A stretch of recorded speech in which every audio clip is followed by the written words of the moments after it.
एक समय की बात है। संवेद नाम का एक बहुत ही सुंदर नगर था।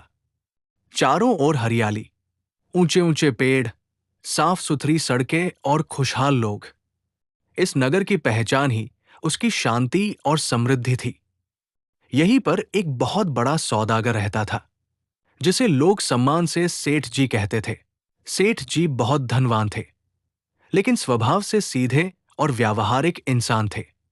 उनके घर में किसी चीज की कमी नहीं थी। उनके साथ उनकी पत्नी रहती थी, गृहिणी होते हुए भी तेज नजर और भावुक हृदय वाली। वे हर बात को दिल से सोचती थी। सेठ जी के यहाँ दो नौकर काम करते थे। पहले नौकर का नाम था मोहन, दूसरे नौकर का नाम था सोहन। मोहन सेठ जी का निजी और भरोसेमंद नौकर था। वही सोहन मालकिन के कामों में लगा रहता था। दोनों नौकरों में अंतर। मोहन स्वभाव से चतुर, फुर्तीला और समझदार था। काम चाहे छोटा हो या बड़ा, वो पहले सोचता, फिर करता। किसी काम में परेशानी आती तो रास्ता निकाल लेता। दूसरी ओर सोहन सोहन सीधा साधा था, लेकिन उसके साथ एक बड़ी समस्या थी। वो सोचता नहीं था। काम टालना, सुस्ती करना, बिना दिमाग लगाए आदेश का इंतजार करना, यही उसकी आदत बन चुकी थी। जब भी कोई जरूरी काम होता, हिसाब किताब, सौदे की बात या बाहर का कोई काम, सेठ जी सीधे मोहन को बुलाते। और जब कभी तरक्की की बात आती, तो वो भी मोहन को ही मिलती।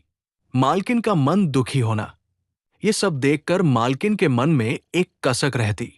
वे सोचती, सोहन भी तो इंसान है, उसे कभी मौका ही नहीं दिया जाता। अगर उसे जिम्मेदारी मिले तो शायद वह भी सुधर जाए। एक दिन वे सेठ जी से बोली, आप सोहन के साथ ऐसा क्यों करते हैं? जिस तरह आप मोहन पर भरोसा करते हैं, वैसे ही सोहन को भी मौका दीजिए। हर इंसान को आगे बढ़ने का अधिकार है। सेठ जी शांत स्वर में बोले, मैं पक्षपात नहीं करता, मैं योग्यता देखता हूं। मालकिन बोली, आप पहले से ही मान बैठे हैं कि सोहन नालायक है। बिना परीक्षा लिए फैसला करना ठीक नहीं। सेठ जी थोड़ी देर चुप रहे, फिर बोले, ठीक है, मैं अपनी बात प्रमाण के साथ साबित करूंगा। बुद्धि की परीक्षा। अगले दिन सेठ जी ने दोनों नौकरों को बुलाया। एक थैली में उन्होंने राख भर रखी थी। सेठ जी ने थैली सोहन को देते हुए कहा, सोहन, इस राख को बाजार में बेच कर आओ।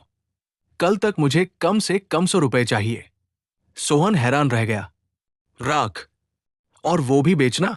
लेकिन उसने सवाल नहीं किया, बस थैली उठाई और बाजार की ओर चल पड़ा। सोहन की असफलता।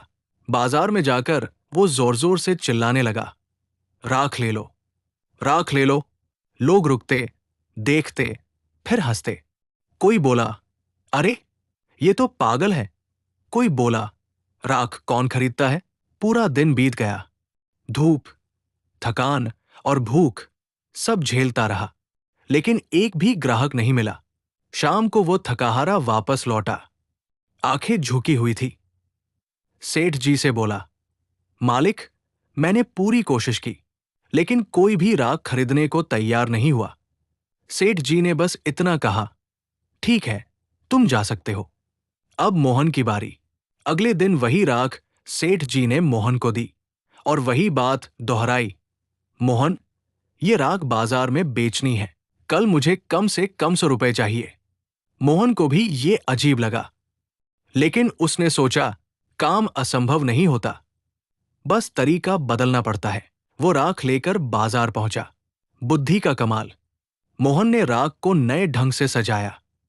उसके पास एक छोटी डिबिया थी और फिर वो बोलने लगा, दर्द मंजन ले लो, दांत और मसूड़ों के दर्द का रामबाण इलाज, सिर्फ आज के लिए।